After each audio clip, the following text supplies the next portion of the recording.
Beat Tenders Music. What's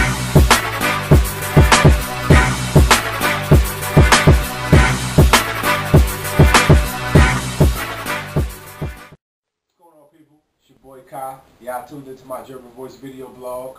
First and foremost, I'd like to say, thank you to everyone out there that wished me a happy birthday. I really appreciate that because you didn't have to do it, but definitely just for anybody, for the average person, something as simple as telling somebody happy birthday really, makes me feel better. So I thank y'all for that. And I'm gonna go straight in with the blog because it's been a while since I put a blog out there and I spoke to y'all on the blog and tip. And right now you can see I'm wearing my jungle revolutionary type hat, my Fidel Castro, Bob Marley, revolutionary type cap, because something very important I want to talk to y'all about. And I want to start with the things that happened in Egypt. I didn't get a chance to get to y'all and talk to y'all about it because I wanted everything to kind of come together the way it has been coming together before I came and did a blog about it, for these reasons, because I want to put everything in perspective and put everything together. Just for y'all that don't know, let's make it real quick. The president of Egypt, the dictator, Mubarak, was in office for about 40 years, I believe, and the people were dissatisfied, especially people of my generation, the internet generation, were very dissatisfied with the way that they were being treated in Egypt. So they went on like a 2-week or 3-week revolt, protests, and civil disobedience, so they finally got what they wanted, which was Mubarak to step down from office and them to slowly transition into a more democratic government. They were successful at that, and I salute them. I definitely salute them because, instead of complaining, you should take the power and the destiny into your own hands. Now, the first step is voting. In our society, is voting. I always encourage people to go vote. As much as people say that you shouldn't do it, you should still exercise it because it's a right that you have, and it's a right that people die for you to maintain. And the second step is voting, and if that's corrupt, if that doesn't get through, then there are a whole lot of other systematic ways to get things done before the ultimate, which nobody wants to happen, but which is the ultimate revolution. But anyway, since then, the same things have been going on in places like Tunisia and all around North Africa. I think Bahrain, Saudi Arabia is, starting to try to do some things. All over Africa and all over the Middle East, people are, standing up for their beliefs and their rights and things of that nature. And the thing I want, and I salute all of that, and I think that is great. And I think one thing that people, need to realize at this day and age, with the internet and the media, it makes it a lot easier for those things to happen. So don't think that it's unattainable or unreachable or you can't change anything. Because with the internet, with Twitter and YouTube and Facebook and, the social medias as well as the large, if it gets the attention of the large media, you can get things to change. And you can get things to change quickly, rapidly, because of the technology that we have today. But that takes me to my next point about everybody talks about how, African Americans take for granted the sacrifices and the practices of the 60s, the 70s, and the 80s, and even earlier of things that happened for us.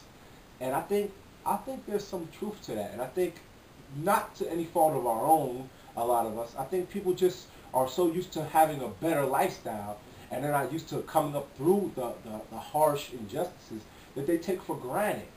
I'm not saying that it's right, but it's understandable that if you grew up where you weren't discriminated against and you weren't faced with inequality, you don't really know what it's like to have these things because you were born with these things.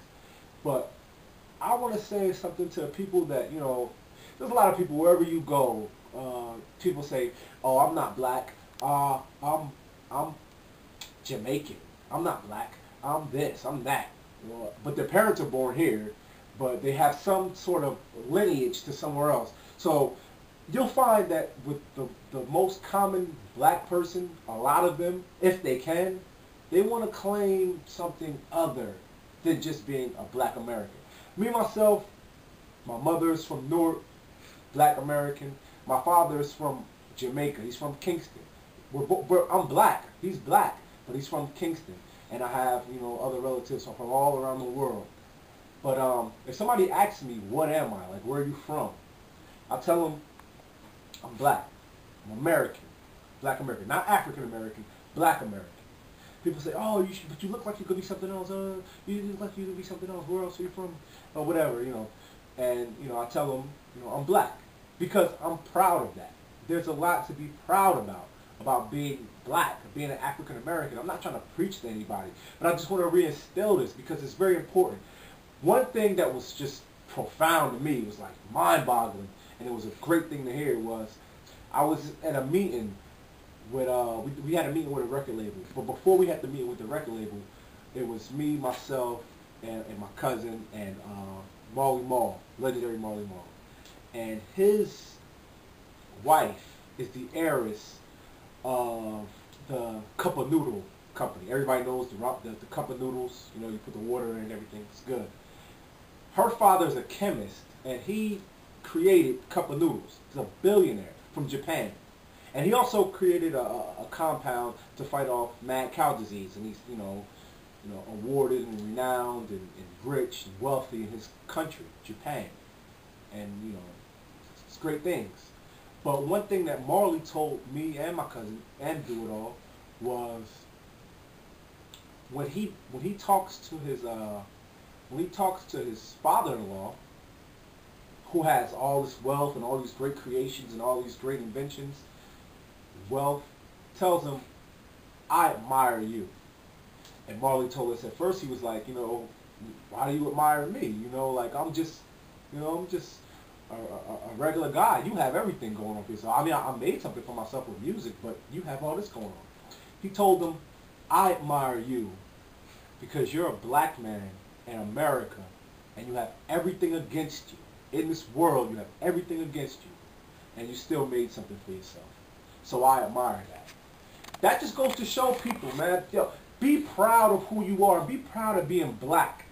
Yeah, you might have roots from somewhere else, but most of us that live in America all have roots from somewhere else, because one way or another, all our ancestors emigrated from somewhere else. But if you're, second, third, fourth generation black American, be proud of that.